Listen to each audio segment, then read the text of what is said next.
Ya, halo Tribuners, selamat datang kembali di program kesayangan kalian nih di tribunambon.com ya, yaitu di Tribol, Tribun Bola.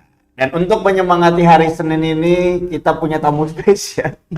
Tidak dong, ya bersama saya kembali Didi Aziz, jurnalis sekolah di Segel bersama kawan saya. Ridanto Sam, jurnalis. Udah harus punya itu. Harus punya itu ya, embel-embel ya. Harus punya embel-embel. Oke, jurnalis Provinsi Maluku. Iya, jurnalis andalan Bapak Murad Ismail kalau kata dia. Iya, Tribuners, kali ini di tanggal 30 Agustus kali ini kita punya program Tribol lagi yang pastinya bakal membahas sepak bola ya. Pastinya. Iya.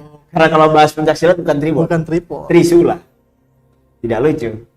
Dan kalau bahas 98 bukan Tribol. Bahas apa? Bahas 98. Trisakti. Oh iya. Baru connect. Iya. Buat yang paham ini pasti mereka ngerti ya. Anda masih mencari dalam otak Anda? Sudah. Kalau matematika bukan tribol. Apaan? Trigonometri. Ya, sekali ini kita bakal ngebahas seputar liga-liga top Eropa, ada Liga Inggris, Liga Spanyol, Liga Italia, dan salah satu liga yang paling spektakuler yang di awal musim sudah ada investigasi untuk wasit, yaitu Liga Cacing. Liga Indonesia. Nah, Tribuners, untuk mengawali pembahasan awal kali ini nih, kita punya Liga Inggris ya. Ya Inggris. Karena Liga Inggris sekarang itu sudah memasuki matchday ketiga ya. Dia merupakan salah satu liga yang berjalan lebih dulu daripada liga-liga yang lain, yang memulai lebih dulu daripada liga-liga yang lain. Ya. Benar ya.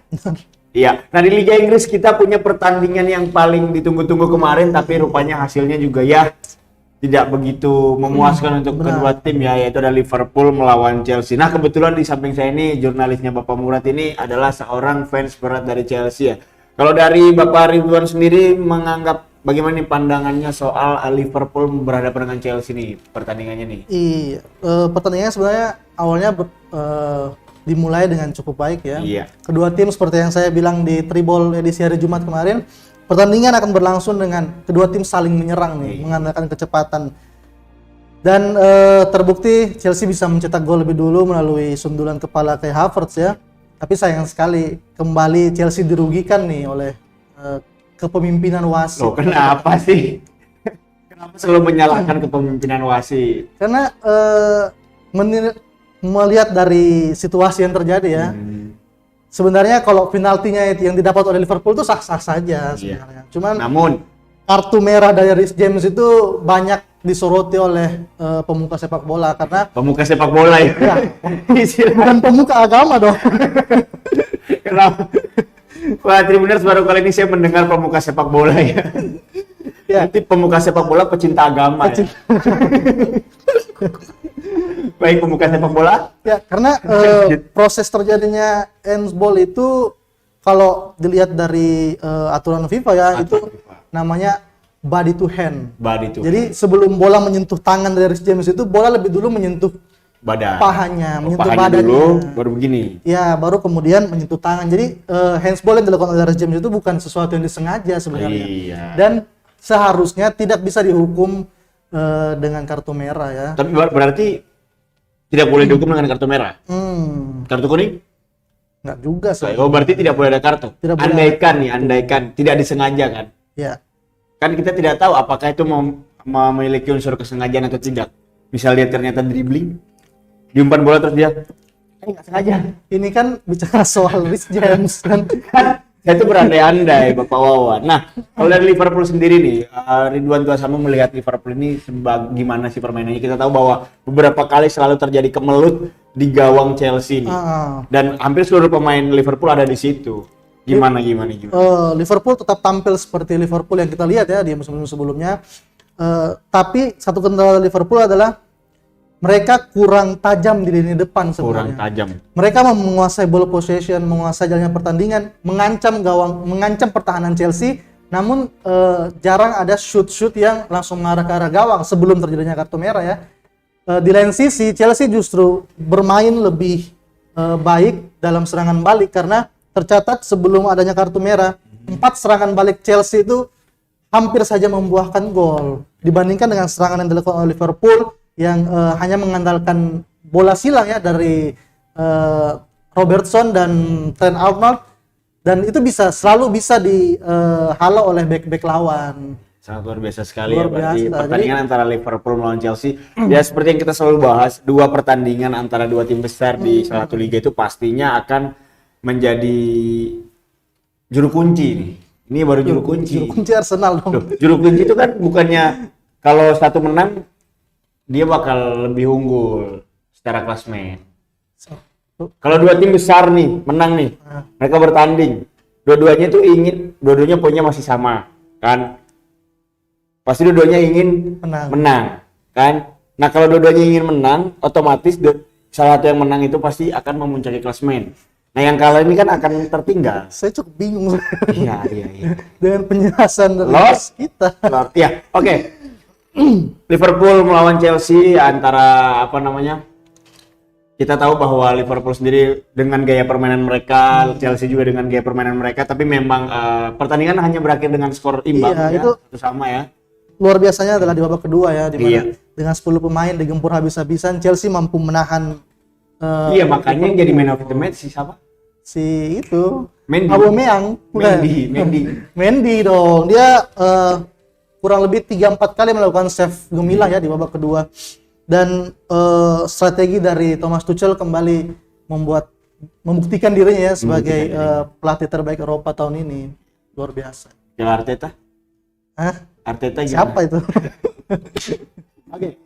Kita lewat dari pertandingan antara Liverpool dan Chelsea, tentunya bakal ada pertandingan seru setelah itu antara Liverpool melawan Chelsea. Kemudian kita juga punya pertandingan antara Manchester City melawan SSB Arsenal ya. Kasihan sekali Arsenal, 3 pertandingan mereka tidak pernah mencetak gol, tidak pernah menang. Mereka hanya menang di FA Cup aja ya. 6-0 ya. 6-0 dan mereka setelah di FA Cup mereka kualat ya, Justru dibantai City dengan skor 5-0. 5-0. Dan terakhir saya lihat postingan Instagramnya Arsenal itu mereka masih bangga. Apanya nih yang dibanggain? Ya, yang penting ada postingan. Iya. Nah, kita tahu bahwa Manchester City melawan Arsenal berakhir dengan skor 5-0. Kalau dari menurut Bapak Wawan gimana nih, Pak? Kalau kemarin saya bilang di Tribol versi hari Jumat ya, edisi Jumat, pertandingan inilah ya udah gitu kan untuk Manchester City, dan itu terbukti dibantai habis-habisan nih Arsenal 5-0, bahkan hanya mencatatkan 1 tendangan ke gawang yang tidak on target. Itu Arsenal nih seperti seperti tim yang baru lahir gitu, menghadapi tim yang sudah superior seperti Manchester City. Mereka punya Aubameyang di depan, mereka punya Lacazette, namun hanya mencatatkan 1 tendangan ke gawang. Itu satu lampu merah nih untuk manajemen Arsenal sebenarnya. Sedangkan untuk Manchester City, mereka terus mengulang rekor baiknya ya melawan Arsenal dalam 8 pertandingan, dan tambah 1 ini berarti 9 pertandingan mereka selalu berhasil mengalahkan Arsenal.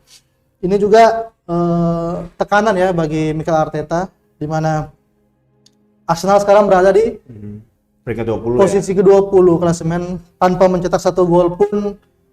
Mungkin nggak lama lagi nih posisi dia. Ya, ini juga menjadi satu sinyal bahwa dari 3 tim besar yang berlaga di Liga Inggris, ada Manchester United, ada City, dan ada Liverpool. Kemudian juga ada Chelsea, bonus ya. Bonus.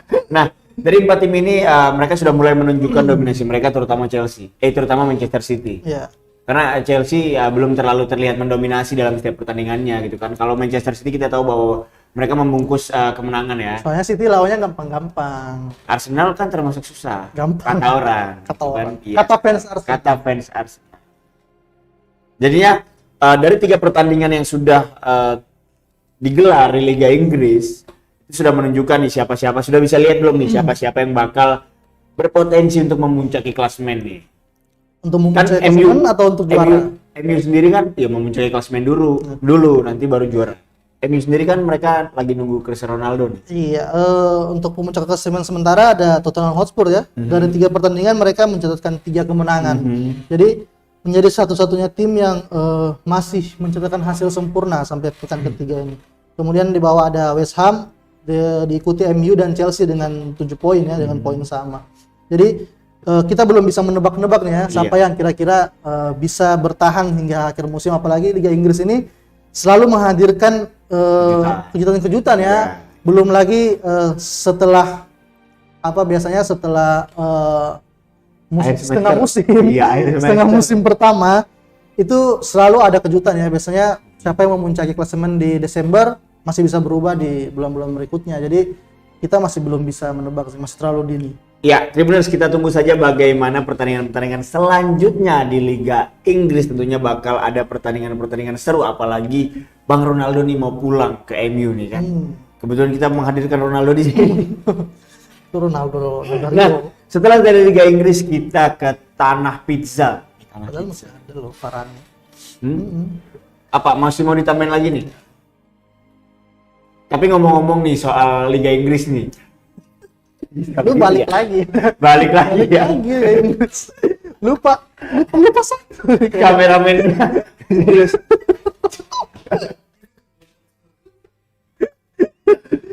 Ya, pertandingan antara Manchester United melawan Wolves tadi malam, kelupaan ya Tribuners ya.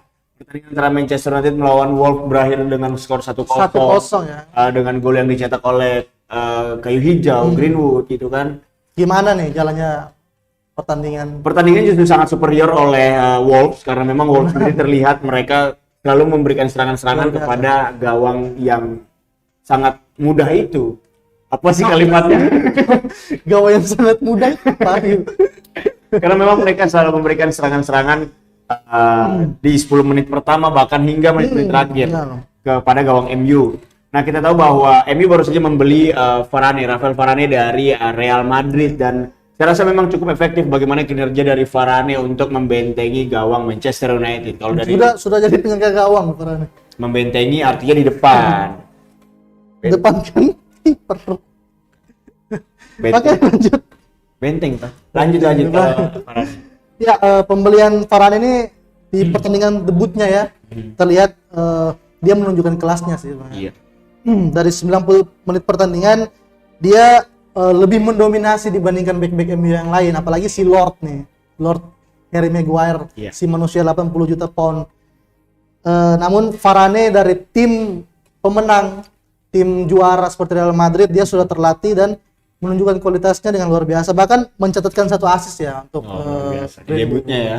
Artinya kita tinggal tunggu nih bagaimana. Tapi kalau kita lihat pertandingan MU tadi malam, banyak peluang-peluang yang tidak bisa dimaksimalkan dengan baik begitu oleh pemain-pemain MU. Terbukti dengan mentalnya serangan-serangan gitu kan, ada tendangan dari sudut kiri, sudut kanan dan sudut belakang. tengah loh. Oke.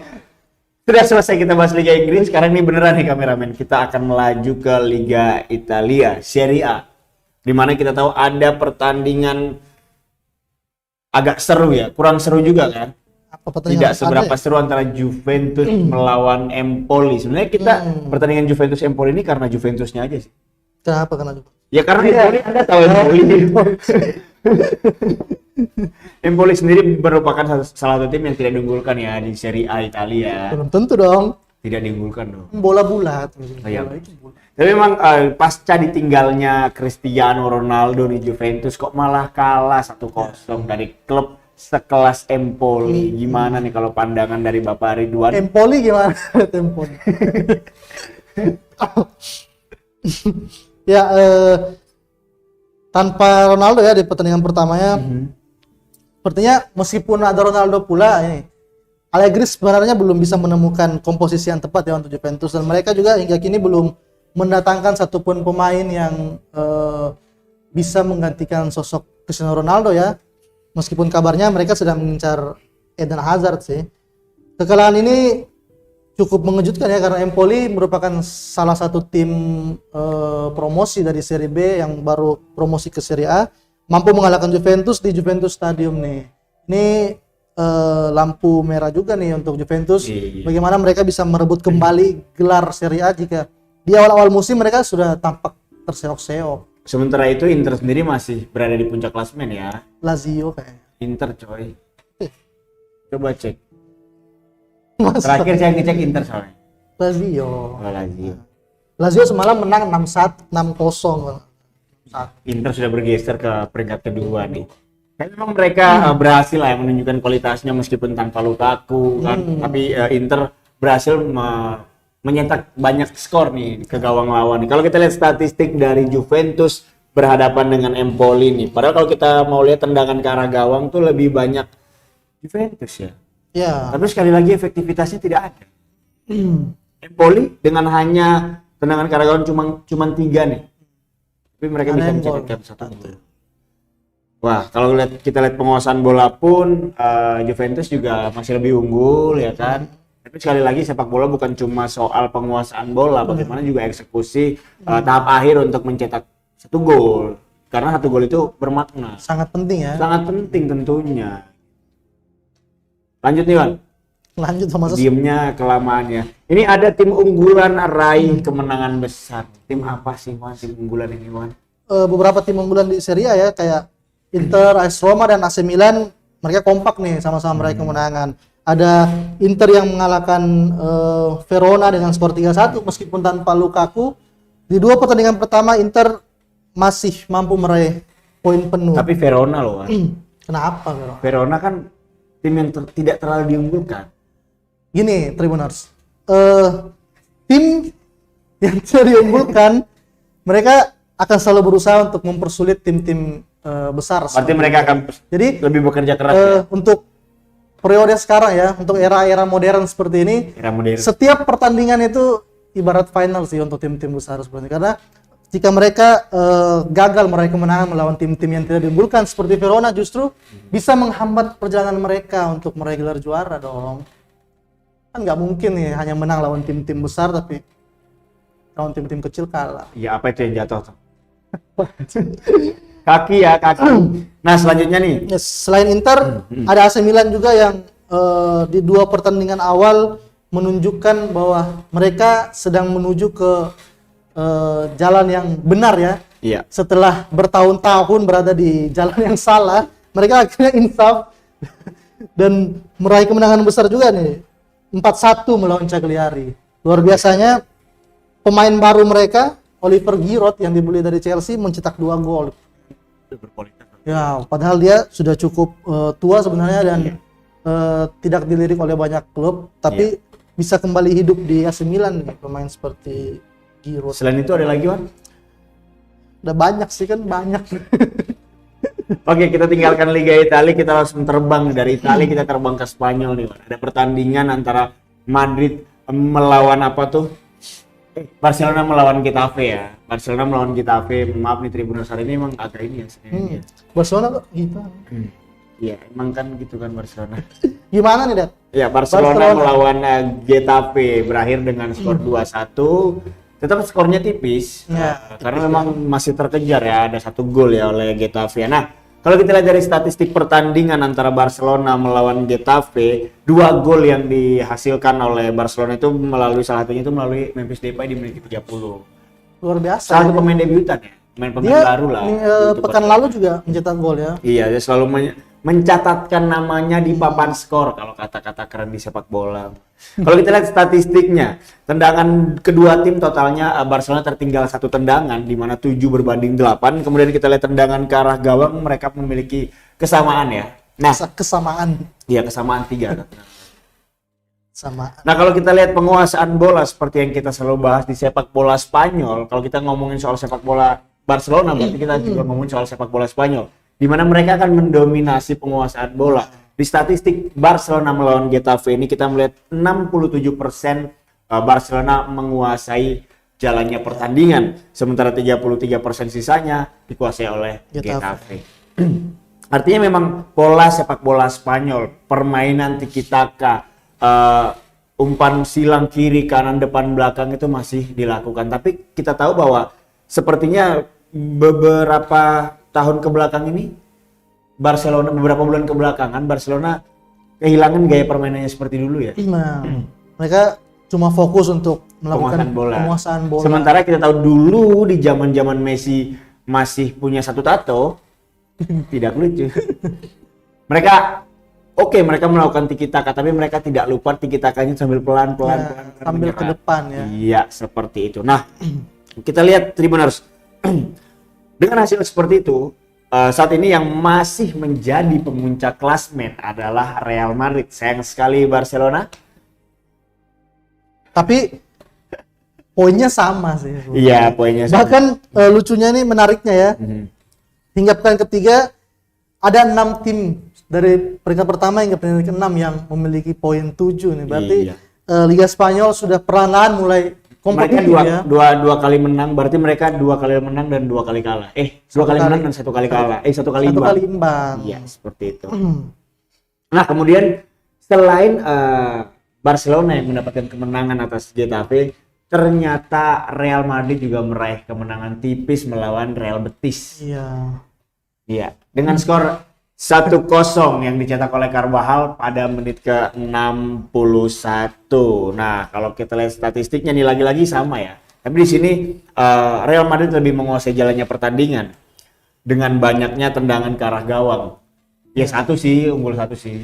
Tapi shoot on targetnya kurang ya? Iya, kurang. Cuma 3. Nah, ini yang masih menjadi PR nih untuk Real Madrid di bawah Bahkan yang cetak Ancelotti. gol ini back loh. Iya. Padahal ada nama Gareth Bale di sana, Karim Benzema. Itulah yang masih menjadi PR bagi Carlo Ancelotti dari tahun ke tahun ya. Semenjak memang kehilangan Cristiano Ronaldo, sebelumnya kan Iya kan?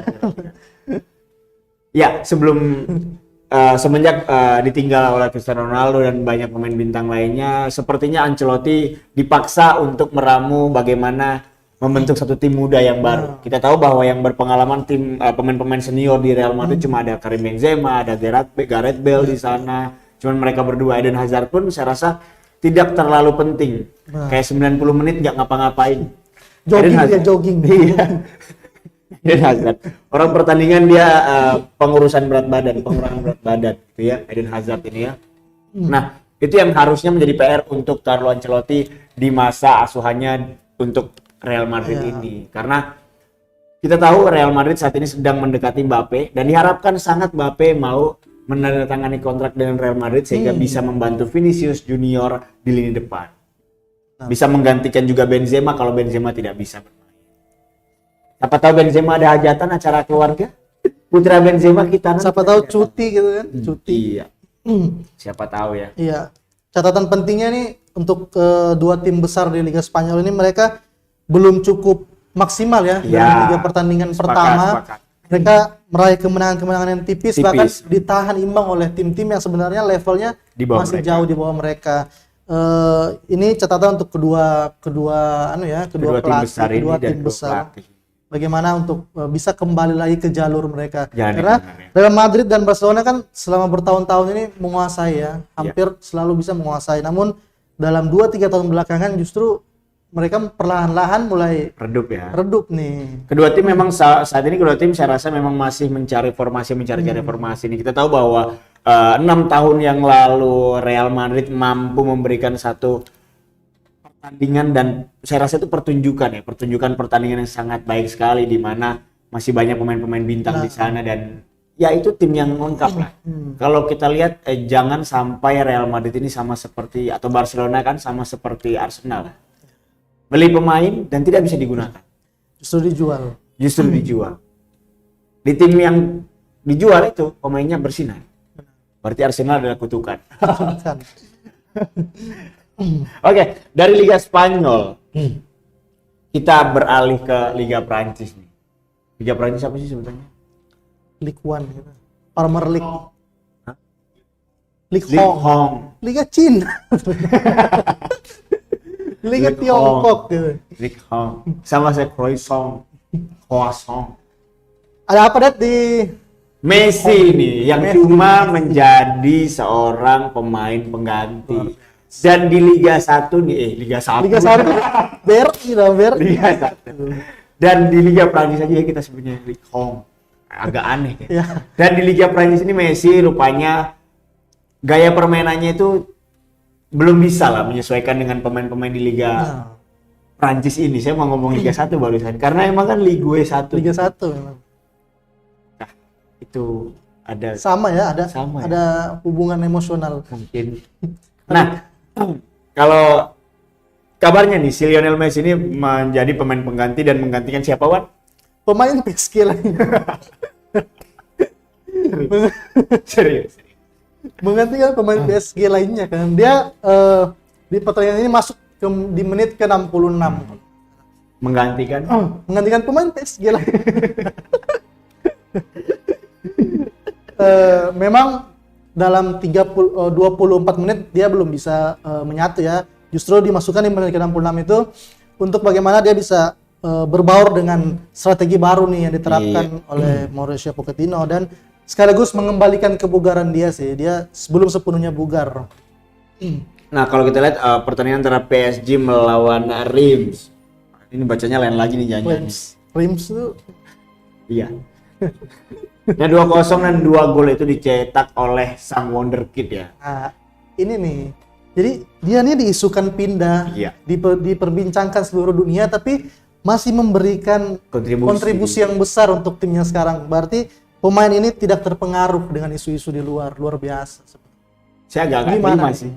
Saya agak terima sih kalau Mbappe nggak jadi pindah karena Real Madrid ya Opa Perez itu sudah cukup banyak menggelontorkan duit loh untuk si manusia kura-kura ninja ini. Biasanya nih kalau satu pemain sudah diisukan sehebat ini untuk pindah, dia udah nggak dimainin, nggak ikut latihan gitu. Tapi si Mbappe ini masih cetak. Siapa tahu kejutan. Nah, tapi kita bahas Messi dulu, Bos. Nah, jadi si Messi ini rupanya kalau kita lihat lagi viral juga di Instagram, di sosial media, si Messi itu setiap kali membawa bola dia selalu jatuh. Ya karena gini, logikanya gini, Messi ketika dia berada di Barcelona, dia merupakan orang yang pemain yang akan dijaga oleh seluruh pemain Barcelona, mau itu pemain baru atau pemain lama, pemain senior. Tapi ketika dia masuk ke PSG, maka mungkin pemain-pemain PSG lainnya ya udah bertugasnya sesuai tugasmu. Ya kan, sementara di Barcelona Messi dijaga sedemikian ketat, dijaga pokoknya jangan sampai Messi jatuh, jangan sampai Messi terluka. Sementara di Barcelona dia tidak. PSG. Di PSG ya, sorry. Bukan nggak punya teman dong. Nggak punya teman dia? Masih menyesuaikan. Iya. Soalnya teman-temannya itu dulu musuhnya. Di Maria, Sergio Ramos, Keylor Navas. Pernah lawan Barcelona dipermalukan gitu kan. Jangan-jangan kalau Messi bawa bola jangan main. Nggak usah, biarin lah. Biarin. Maka dia dijegal. Oke. Nah, dari Prancis nih, dari Paris kan, kita menuju ke terbang jauh ya. Terbang jauh ya. Dari Paris kita sudah makan pizza. Sekarang iya kan waktu Paris pizza. Itali pizza dong. Pizza. Dari Paris kita udah makan croissant. Iya dong, croissant. Anda pernah beli di Alfamidi nggak? Apa banyak? Croissant. Saya kemarin beli di Alfamidi itu belanja 50.000 gratis 5.000. Croissant. Jangan lupa belanja di Alfamidi. Mohon ada sponsornya di sini Alfamidi. Minimal gelas atau produknya Mas Regi. Gue sponsornya. Nah, kita bahas BRI Liga 1 lagi nih, yang saya rasa mungkin ini yang bakal jadi fokus utama kita ya, Wan ya, di Tribol ya, karena memang mata lokal menjangkau Indonesia. Artinya kita harus banyak membahas soal Liga 1 nih. Nah, Liga 1 setelah drama yang sekian lamanya, drama yang berkepanjangan, kick off ditunda, akhirnya kick off pada tanggal 27 Agustus kemarin. Nah, sampai hari ini sudah ada 3 pertandingan nih, Wan. Antara Bali United melawan Persik Kediri, kemudian antara Persipura melawan Persita Tangerang, dan tadi malam ada Bayangkara FC melawan Persiraja Banda Aceh. Nah, ada hal-hal yang mungkin dirasa para pemuka sepak bola ya, pemuka sepak bola sedikit ganjil nih dari 3 pertandingan terakhir, karena kepemimpinan wasit yang dirasa timbang atau miring. Gimana nih Wan responnya Anda sebagai pemuka sepak bola ya? Berbicara tentang wasit Liga Indonesia ini sebenarnya sudah dari lama ya kayak gini. Bukan baru-baru terjadi.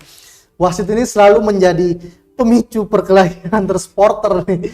Karena keputusan-keputusan dari wasit Indonesia yang selalu membuahkan kontroversi sebenarnya. 2 match awal ya kita lihat. Di pertandingan pertama Bali United lawan Persik Kediri langsung ada kontroversi nih, di mana penalti dari pemain Persik Kediri yang dilakukan oleh pemain Persik Kediri, kiper dari Bali United ini lebih dulu melangkah maju. Wawan Setiawan.